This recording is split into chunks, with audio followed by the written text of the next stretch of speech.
Alors bonjour Madame la Ministre, Bonjour. merci d'avoir accepté notre invitation à l'IEX Café.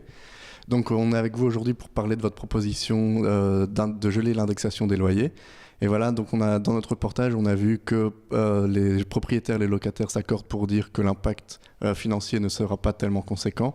Donc j'aimerais avoir votre avis. Est-ce que cette décision est vraiment une décision économique ou c'est plutôt une décision politique pour manifester son mécontentement contre la mesure proposée par le gouvernement Michel? Alors je pense d'abord que c'est une décision qui nous a échappé au départ. C'est une décision qui se perd par voie de conséquence, puisque le fédéral a décidé d'appliquer un taux d'index sur les salaires et pas sur les loyers. Et donc nous considérons, et je considère comme ministre du Logement à Bruxelles, que cette décision du fédéral va être préjudiciable à un certain nombre de citoyens de la région parce qu'elle va les pénaliser. Elle va les pénaliser à double titre comme citoyens locataires.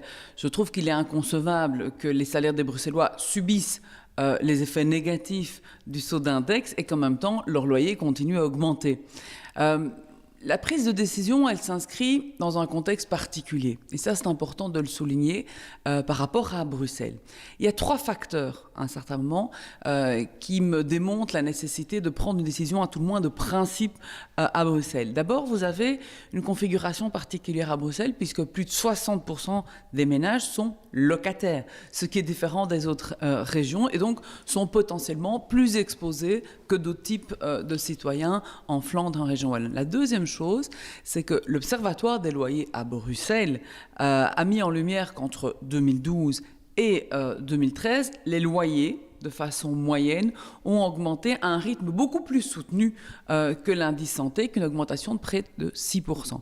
Et la dernière chose qui est aujourd'hui un élément prégnant dans le débat de façon générale, c'est que la part du loyer dans le budget des ménages de la région n'a cessé d'augmenter puisqu'elle avoisine 60% pour les locataires dont les revenus sont inférieurs à 1 500 euros. Or, ces ménages locataires représentent aujourd'hui 47% de l'ensemble des ménages locataires à Bruxelles.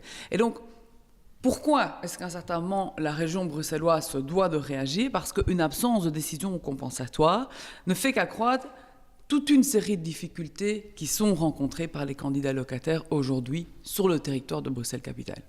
Et donc on pourrait dire que cette mesure s'inscrit aussi dans un contexte de crise de logement alors?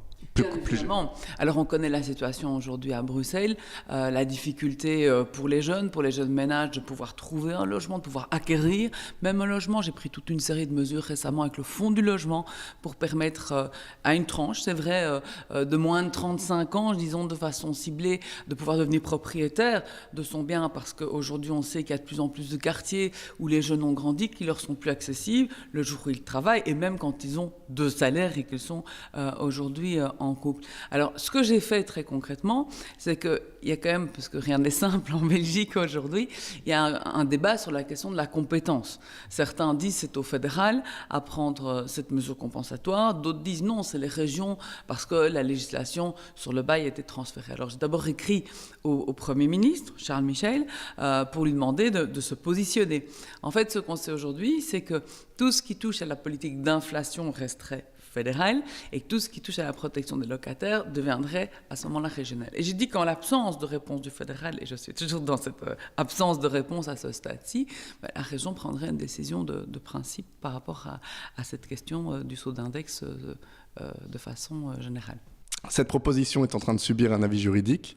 Et où en est cet avis juridique aujourd'hui et quand va être rendu cet avis? Alors pour le moment, ce qu'on est en train de faire, c'est de préparer en fait un texte qui acte le principe en tant que tel.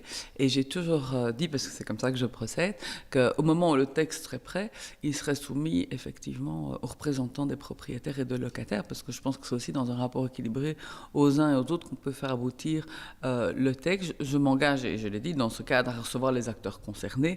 Les contacts sont en cours.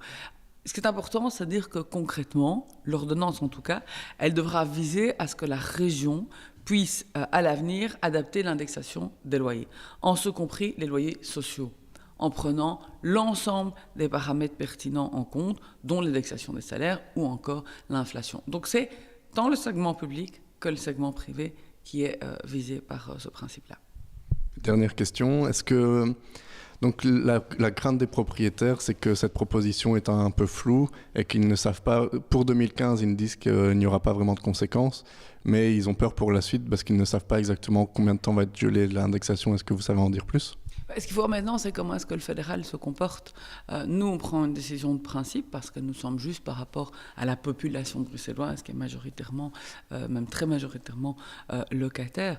On travaille sur toutes des propositions. Aujourd'hui, on travaille sur la régionalisation du bail qui doit aboutir en 2016. Donc c'est prématuré de répondre à la question en tant que telle. Il faut vraiment que la question de la compétence soit éclaircie. Il faut qu'on vienne, nous, avec une proposition de principe. Et puis, on verra comment les choses se comportent dans les mois à venir.